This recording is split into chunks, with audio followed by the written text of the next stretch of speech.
We're here on the beautiful West Coast, Vancouver, Canada, with Peter H. Thomas, serial entrepreneur, philanthropist, founder, Century 21 Canada, Life Pilot, as well as the Todd Thomas Institute for Values-Based Leadership at Royal Roads University, and Chairman Emeritus for the Global Entrepreneurs Organization.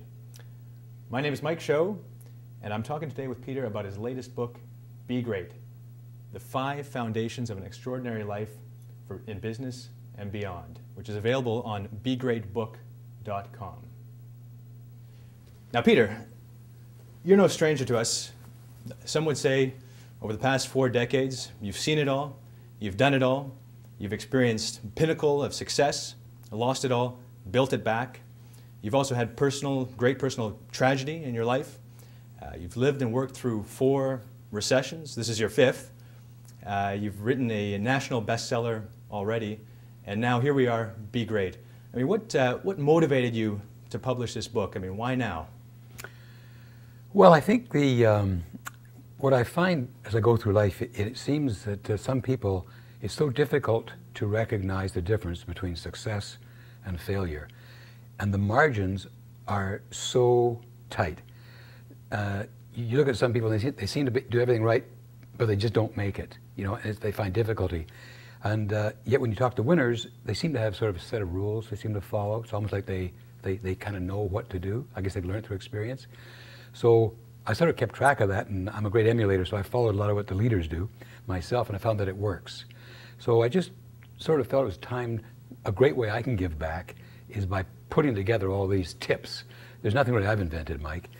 These are tips that have been handed down through generations, really. But it's a little formula that you can, by following these rules that we're probably going to talk about, that I think anybody can have as much success in life as they want. And when I speak about success, Mike, I'm not talking about just successful financially. I'm talking about successful life, living successfully. My definition of success is the attainment of a predetermined goal. So if you set a goal to do something, then if you get that something, whether it's win a baseball game, whether it's be a parent, you know, no matter what that goal is, if you get it, you're successful. Now, you talk a lot about, in the book, Be Great, you talk a lot about values and the importance of values. Maybe Absolutely. You can elaborate a little bit more on that. Oh, sure. Well, I hang my entire premise is based upon your own value system. I guess it was in the 70s when I was in a business organization called YPO, Young Presidents Organization. I went to my first university and my first class. And I went to this class, and in that class, when you read about what you were going to learn about, they gave the bio of a man called Red Scott. And Red had, I believe that he had 17 companies that each qualified for YPO. And I had 1 company that qualified, barely, you know. So to me, this guy, he was my learning. I thought, I can learn so much from this guy. So I thought, I'll go to that program. Well, you know, I went there, and there was a room for about 50 people, and only about 15 showed up. And Red gathered us all together. He said, well, you know, it's too nice that he'd be sitting here for us 15. Let's go to the beach. So we went to the beach, and we took out a piece of paper. Primarily asked us to take out a piece of paper and said, I want you to write down the things that you value. So, you know, family, relationships, friends, my career, you know, things like that, you know. So wrote them all down. And I said, I want you to write down what you've done in the last 2 weeks. What have you done? So, you know, went drinking with the boys one night, you know, did something else, traveled to here, you know, wrote it all down. It was kind of easy, you know, it took maybe a half an hour.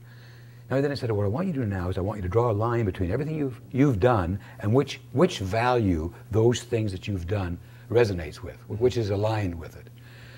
That was my wake-up call, Mike. If I was lucky, if half of them aligned. So when I looked at that, it meant that, wow, half the stuff I'm doing doesn't align with my values. Doesn't what I hold dearest and most valuable. So I thought that was my huge wake-up call. And literally, within about 90 days, I had moved from halfway across the country to a different home, and I really did change my entire life, career and everything, to kind of get my values in order. And I call it living in alignment with your values. Yeah, no, there's a beautiful sentence in there. It says that when your values are clear, your decisions are easier. I love that sentence. Yeah, absolutely, And, absolutely.